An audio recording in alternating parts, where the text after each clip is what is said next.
the event of Charlie Kirk's assassination last week, how has that changed what you plan to do? Well, I'll speak on that. So I will go to conferences around the country. I've gone to conferences as far as Washington, D.C., Washington State, Minnesota, Colorado, Missouri, etc., a bunch of different places. And when I go to conferences, I get to meet a bunch of people, and I get to set up a booth. I run the booth. I get to meet a bunch of people, tell them about what we do. I had a voter guide, and just really encourage people to be active in their community. And it's been so interesting seeing how many people are shocked and surprised to see somebody my age that's involved and actually invested in a change in America. And so there's definitely that's been at my heart for a long time as a result of how I've been taught by my parents and how I've been just observing the country around me falling apart and the people my age doing nothing about it. Complacent Christianity is evil. I am convinced that the devil loves complacent Christians more than unbelievers, because these are people that think that they have safety and security when they don't. The Revelation talks about because you were neither hot nor cold, I will spit you out of my mouth. That Jesus hates lukewarm Christians and hates people that claim his name but yet don't live up to his word. And so we are called as Christians, but as citizens to be involved in a change. Every single one of us, whether you're saved or whether you're Christian or not, no matter your religion, no matter your ethnicity, we all want to see a safe and secure country that doesn't have this violence like what struck Charlie Kirk just last week. And so I'll be going to, actually there's a conference that I'm going to this weekend. I'm leaving for it either today or tomorrow, undecided so far, but it's in Nashville. It's the Culture and Christianity Conference. They've sold out. Charlie Kirk was a key speaker at this event. I was going to probably be able to meet him. And of course that's not going to happen anymore. And I'm glad that they're still carrying on with the conference.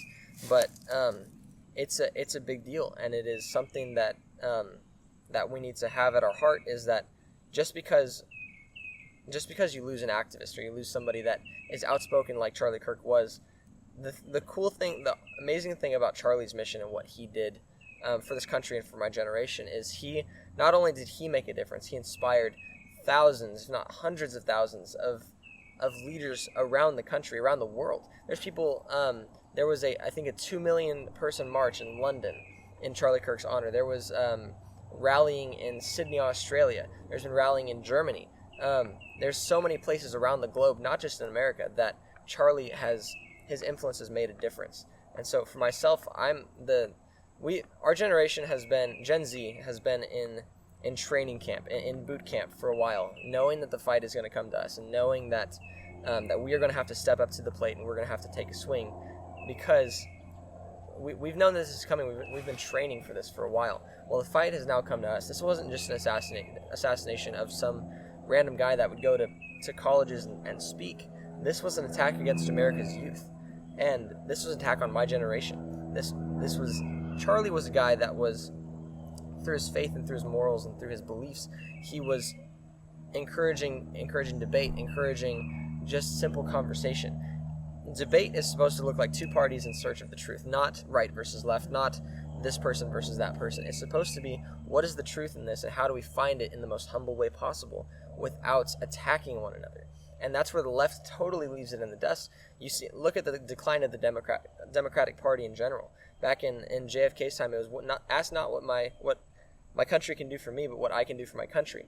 And now you look at the Democratic Party and it's free stuff, yeah, woohoo! That's not what this country is about. This country is about hard work. This country is about the American dream is that you work hard, and it has never been easier to make money in this country. It has never been easier to be successful in the world as it is in America.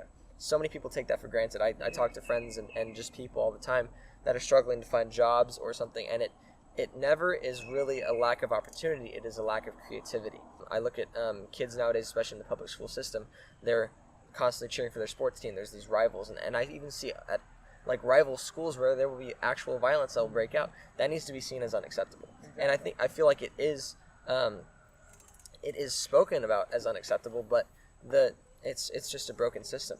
And if we are training kids up in this broken system to say, yeah, if somebody disagrees with you, you have to go to blows over it, that is wrong. I'm sorry. Charlie Kirk's assassination was not an issue of right-wing politics versus left-wing politics, or Republican or Democrat or conservative, liberal.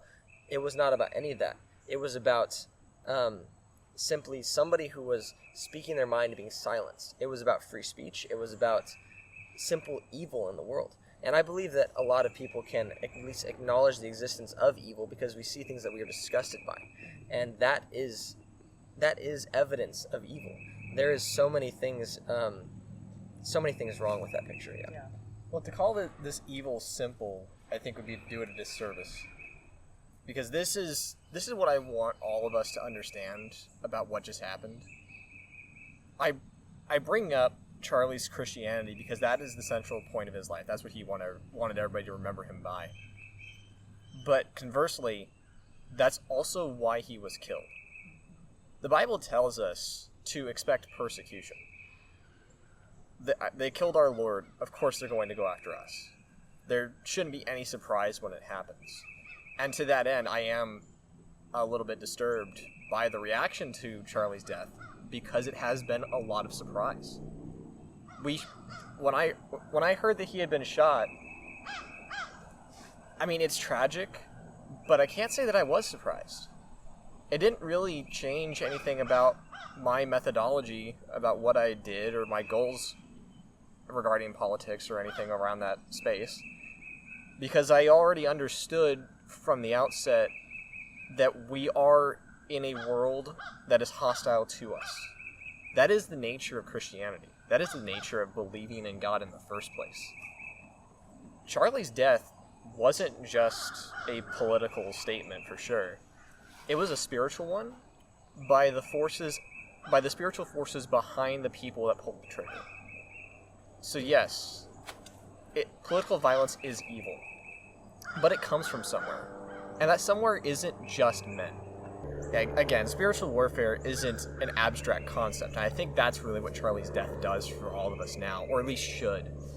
If you don't understand that we live in a hostile world, that Christians across the world have always been persecuted, that if you are openly a Christian in any one of a number of Muslim nations, you are subject to beheading for your faith. That's coming to America. Now, it may not come from a radical Islamic point of view. It may just come from someone around the corner that doesn't like you. And that someone around the corner that doesn't like you might not like you because some other person influenced them to do so. And that other person that did the influencing might be in a really dark place because spiritual forces are acting on that person. We can't really call this a conspiracy to raise political violence against us because that's not accurate. Or at least not in the way that most conspiracy theories are. What it is spiritual warfare, which is a concerted effort by the demonic forces to fight against God's will. Newsflash, it's not going to be effective. Christians will win. God will win. That's not a question, that's a statement. I would urge you all to be on the right side of that.